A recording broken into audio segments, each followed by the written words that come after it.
Welcome back to Need for Speed Heat. If you missed it last week, Need for Speed Heat was officially revealed. I made a video on the channel where we spoke about the cars, the customization, the map, events, so on and so forth. If you haven't watched that video yet, I will link to it down below because today's video is going to go more in depth on all of that stuff. Now, real quick before we do get into today's video, tomorrow I will be playing Need for Speed Heat myself and jumping in, doing some Need for Speed Heat customization, checking out the gameplay. So if you want to see that, make sure you subscribe. Now, real quick, if there's anything that you guys do want to see tomorrow, let me know in the comments down below and I will try my best to make it happen. Today, though, we've got this very cool gameplay trailer that shows off a little bit about how the cars work, how they handle, a little bit of customization, and some other cool stuff that we will jump into. Anyways, let's not waste any time. Let's jump straight into the Need for Speed Heat gameplay trailer. So, just watching the cars drive around, there's a couple of cool things that we can tell right off the bat. One, at the very top of the screen, you will notice that there are heat levels in Need for Speed. These, I would imagine, change based off, one, how far you are into the game, or two, how much you manage to bother the cops. We'll get back into the heat levels in a little bit. The second important thing to know is your cars now have health. If you're driving around or crashing into walls, or the cops are crashing into you, or your friends are crashing into you, because yes, multiplayer's in this game. We'll come back to that as well. If you crash too much, your cars will break. You'll have to take it back to your garage and get it repaired. So those are the two main things that you can actually notice as the cars are driving around. However, like I said, tomorrow we're going to be jumping in and I'm going to be playing it myself. So if you want to see that, make sure you subscribe and I will let you know how the cars feel to drive. In this trailer, it's really chopped up and it's hard to tell. The cars look very nimble and agile. However, I want to have hands on myself before I give any sort of like proper in-depth analysis type of thing. Anyways, as this is Need for Speed Heat, I guess we should talk about the Need for Speed Heat car list. So down in the description, you will find a list of all the cars that we've spotted in Need for Speed Heat so far. That is a really big list of cars. There's a bunch of really cool things. However, I did want to talk about some of the standouts that are actually included in this trailer that weren't included in last week's. You might have already noticed it, but it is the return of the hypercars. The Aston Martin Vulcan, the Koenigsegg Regera, the Porsche 918, the Audi R8, the Lamborghini Aventador and Huracan. We've got McLaren P1s and 570Ss. It is officially the return of the hypercars and the supercars, and I could not be more excited. I was really worried that Need for Speed Heat was going for like an underground sort of street racy vibe, and it meant you wouldn't get any of your hypercars, but luckily, we've got them included in the game, which I could not be more happy with. One of the brand new cars for Need for Speed is actually the 2019 Porsche 911 Gt3 Rs. We will actually talk about that thing a little bit more in depth. In terms of the cops, I gave a prediction last week that we would see more of the Chargers and the Rhinos. We got that. They are officially in the game, and be on the lookout for Rhinos if you plan on running from the cops. Just a heads up. And as well, although it's pretty obvious there are no sightings of Toyota thus far, we will have to see what happens, though I imagine Toyota won't be in here, though. Anyways, that's enough about the cars themselves. Let's talk about all the things that you can do to these cars. Let's talk about the Need for Speed Heat customization. Let's start it off with the performance customization, because that was one of the big downfalls of Need for Speed Payback. However, in Need for Speed Heat, it is completely revamped and way better. Now, if you want to go and upgrade your car with performance cards, you will, one, have to be a certain level, and then two, be able to go and afford the part itself. So for example, you can see some of the turbos on the screen here.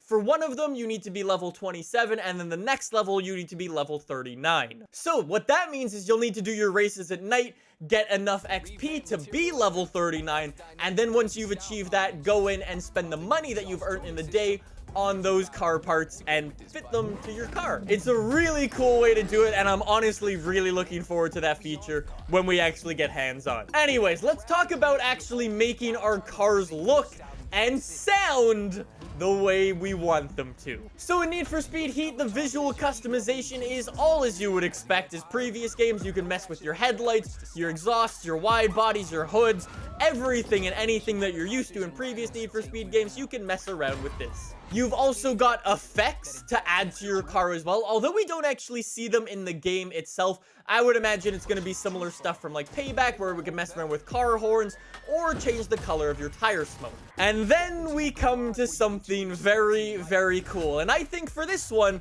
I'll let the game speak for itself. New exhaust tuning system gives you ride a bark to go with this bike. How cool is that? In Need for Speed Heat, you can make your car sound the way you want it to. You can make it super aggressive. You can make it stock sounding. It is super, super cool. Now, here's where things get a little bit interesting, because obviously I spoke about it in last week's video, how you have those two different event types. You've got racing and you've got drifting, right? Pretty standard stuff. However, when you're actually upgrading your car, you will now see this little box where your car lies. You've got drift and race side by side, and off-road and road top and bottom, and your car will fall somewhere within that box. The thing is, Need for Speed hasn't said if they're actually having off-road races. There are very few, if any, confirmed off-road cars coming for the game. We have a Ford F100, but that's basically it. So you can go in and tune cars for off-roading. However, I don't actually know if there's any off-road events in this game. However, what this does mean is the idea of car classes themselves are gone. In the past, you might have noticed that cars were grouped into classes, whether they be race, drift, drag, or whatever.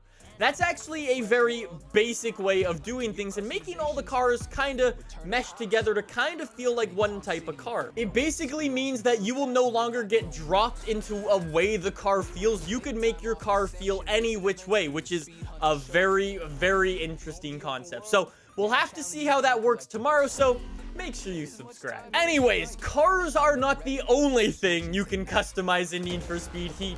In Need for Speed Heat, there is character customization. Yes, Need for Speed Heat, you get to choose your avatar and then customize your avatar. You've got male and female characters to go in and choose from, and then you've got all of these different clothes, and some of them are actually licensed, like these Adidas shoes, which are super cool. Honestly, it's something I really didn't expect to see in Need for Speed Heat, but it's pretty cool, and I always love the idea of making my own character. And when a game like Need for Speed does it, I think it's gonna be done properly. Now, before we move away from the concept of customization altogether, Need for Speed didn't only get this gameplay trailer today. We also got the announcement of the Need for Speed Heat Studio app. Now, this app will actually let you go and customize your cars on the fly, and actually before the game comes out. So, say for example, you want to go and try your hand at Need for Speed Heat customization. Well, you can actually go and do that right now. Open up your phone right now, go into the App Store and search for the Heat Studio app, and you will find one. It is completely free, and at the time of recording this video, features 10 cars for you to go and customize. It works exactly the way you'd expect it to. You can go in and build the car exactly the way you want, with all of the customization stuff we were talking about before, slamming it down, putting your wide bodies on it, even building your own wrap and applying it to the car. When you're done customizing your car, you can then go in and take some screenshots and videos of your car, and then you now have an AR experience to visualize your car in real life. And then to top it all off, the things that makes it so cool is that you can actually go in and take your car that you build on the app and transfer it to the full game. So when it comes out in November, you can play with your cars that you build today. It is super cool, and I'm definitely going to be giving it a go. New car packs are coming out every week for the game, or for the app, I should say. So they're going to be completely free, and we can go in and customize our cars. So make sure you stay on the lookout for Need for Speed Heat customization videos on a phone, which is going to be very, very cool. Now, I did mention the Porsche 911 GT3 RS. That is one of the new cars, and it is actually featured in the iPhone or Android app, and you can go and customize it right now. Super cool. Anyways, I think that's enough about customization. I think we've said the word about 100 times in this video. Let's move it on to something that I think I'm going to be doing probably most often this game: that's playing online. Now, multiplayer will be available in Need for Speed Heat from launch. You will be able to go in and do races with your friends. On Xbox, you're going to be able to race with 12 people. On PS4, you're going to be able to race with 16 people. And on PC, we don't actually have a player count just yet, but stay tuned. Hopefully, for Need for Speed Heat Online, we get some very powerful tools like setting group waypoints, customizing our cars online, maybe even building our own races. We will have to see when the game comes out, but I could not be happier to hear that it's coming in from launch this time, and I just gotta cross fingers that these servers work now. Now, before we move away from online, crews are also coming to Need for Speed Heat. In Need for Speed Heat, you can actually create a car club. It gives you little brackets in front of your name exactly the same way Forza Horizon does, and then you can go in and actually see your friends' cars in your garage. We don't know yet how you're gonna join car clubs, if they're gonna be cross-platform compatible, how many people are gonna be able to allowed in the clubs, and so on and so forth. We will have to see. And that's it. That is everything Need for Speed Heat related that we found out today. Like I said, tomorrow I am getting hands-on and I will be customizing and driving cars in Need for Speed Heat. So, if you want to see that, make sure you subscribe. I could not be more excited. If there's anything that you guys want to see specifically, let me know in the comments down below and I will do my best to try to make it happen. Until then, thank you so much for watching and I'll see you guys tomorrow. See you then. Bye!